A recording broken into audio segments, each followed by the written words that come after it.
I'm Natalie, and I'm here to talk about the 2019 YAC mission trip to Lewisburg, West Virginia.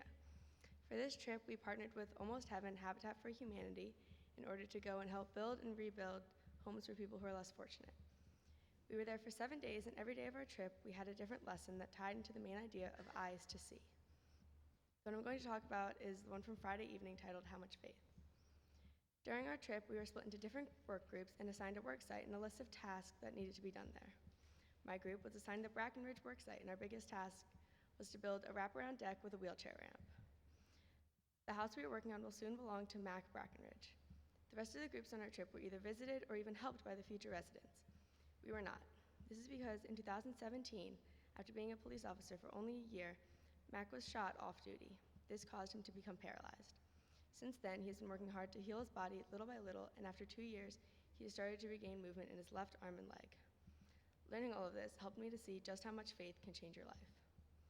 We met lots of different people while we were there, and also really saw how much a caring community can change someone's life. The person who was in charge of this program is a woman named Lori, who spoke to us about how in West Virginia, you take care of your own. I feel like that can also be used to describe YAC. In YAC, no matter where you turn, you'll almost always find either a peer or an adult that is willing to do whatever it takes to help you. This was especially clear on this trip. On each work site, there was someone from Habitat for Humanity there helping us work. On our site, we had a man named Dave. We didn't know Dave super well, but whenever you needed help or supplies, he was there ready to do or get exactly what we needed. The scripture from Friday evening was Mark 9:17 through 24. It talks about a man who believes that his son is being possessed by a spirit, how he's been unsuccessful in getting help until he encounters Jesus, who tells him that everything is possible for one who believes. This goes to show that the main thing we need in order to succeed is faith. Without faith, it would be impossible for us to help each other and ourselves grow. Even though we may struggle with our beliefs, we know that he is there no matter what you've gone through, and the more you exercise your faith, the stronger it becomes, leading to the ability to do even greater things. Each night of our trip, we would meet with either our work groups or our tour groups to read a scripture and talk about the day. We would also have a few discussion questions and one Jesus question. The Jesus question on Friday was, how has your heart been blessed by what you have seen this week? When we talked about this, my answer was when we met Mac's grandmother, aunt, and uncle. They showed us pictures of Mac and his daughter and told us stories about them. The discussion question that stuck out to me was, what remains undone this week that you wish you could have finished? For me, the answer was the deck. We worked so hard every day, but we were unable to finish. Lori did tell us, though, that there are 2 more groups coming for 2 weeks towards the end of the summer to finish the house. I wish we could have finished it sooner so he can move in sooner, but I have faith in the 2 groups that are going to work there, that they will do an amazing job and hopefully have as much fun doing it as we did. This trip changed me. It showed me how easily you can become closer with people through helping others, and how a smile can change someone's entire day.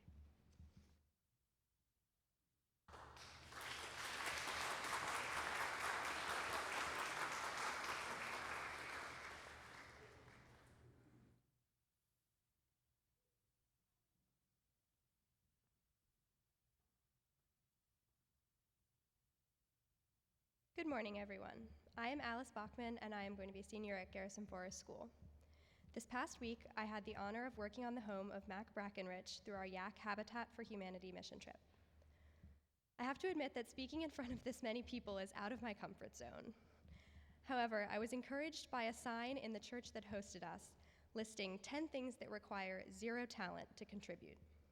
Now, when I had to check off skills that I had leading up to the mission trip, I found that I was unskilled in practically every category. Electrical, none. Carpentry, none. Drywall, none. Roofing, none. Nonetheless, the 3 items on this list that really stood out to me were effort, energy, and work ethic. These reminders propelled me into making the absolute most out of this experience. I think that many of us can admit to feeling some dissatisfaction at the length of time it often takes to create change in our lives and in the world. As a faithful community that cares passionately about serving our broader community, we provide support, time, and energy to many worthwhile causes. I love this aspect of service in our Episcopal faith, but I often feel frustrated that I cannot enact change as quickly as I would like, or help people on a larger scale. Toward the beginning of this past week, I experienced a bit of this frustration on the work site as I came to terms with the fact that our group was a fraction of the numbers of volunteers who will have worked on Mr. Brackenridge's home without seeing its completion. I also felt a sort of helplessness at the seemingly overwhelming scale of the housing issues that people across our country and the world face.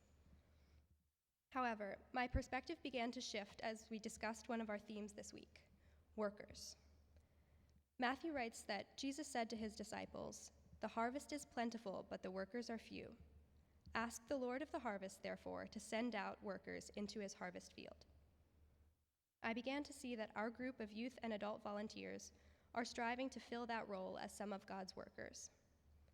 Even though the challenges we address are vast, we are chipping away at them by doing our piece as part of a massive group working on a single house and an even larger group of people in the world who are addressing the housing crisis on broader levels. The work is not about the individual, but about how we can change together. As I began to process this idea of being a worker, I thought more and more of our daily labors as a puzzle piece, sliding into the larger image of God's command for us to love one another and care for each other, rather than feeling dissatisfied at the pace of progress. The problems of the world that intimidate us often evoke feelings of inadequacy or helplessness, but I feel that viewing ourselves as many workers for the common good is a reminder that we go further together than we can individually, and that God did not intend for us to work alone.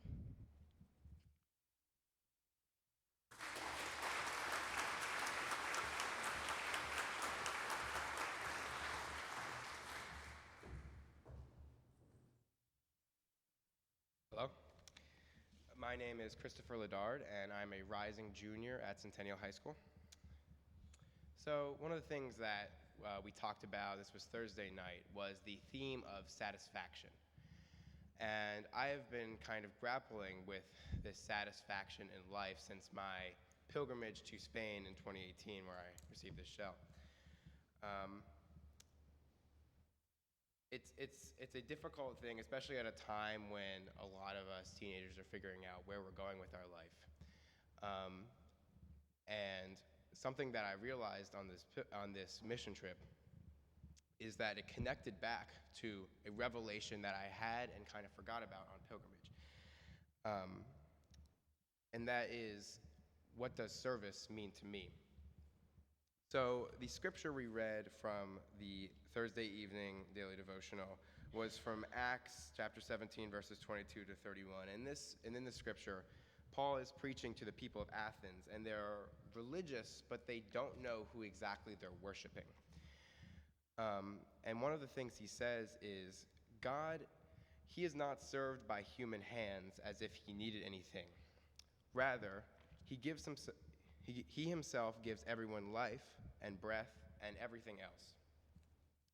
And as we saw in the readings today as well, ask and it shall be given you, seek and you shall find, knock and it shall be opened to you. And this presents an interesting duality where God doesn't just, or God really asks nothing and gives all. And that's something that I really realized on the last day of pilgrimage as I was talking to Dave. Dave was a worker as a machinist. He used to live in Blacksburg, Virginia, before he moved to West Virginia. And he gave up his job that he made a good amount of money in to make significantly less money working for his community and helping people. And I realized it's not about by serving God, what you are doing is serving other people. And that was the most present thing to me. Now, this verse is from Paul, who I identify most with as a apostle. And it reminded me of a scripture lesson we learned about on the last day of the Camino de Santiago. And this is Philippians chapter 3, where Paul talks about, he was a very accomplished person. He was from a rich family. And he counts all of his accomplishments as a person before meeting Jesus as a loss compared to Jesus. And so coming together, the service that I gave on this trip, I count as a much higher esteem than any of the accomplishments that I have, logged in any other capacity in school, in scouts, and anything like that. So, as I leave you here, I ask you, you're all at church, so you obviously have some kind of connection to a service and a connection to the people around you. But why are you at church? What does God call you to do to make you satisfied? Thank you. Amen.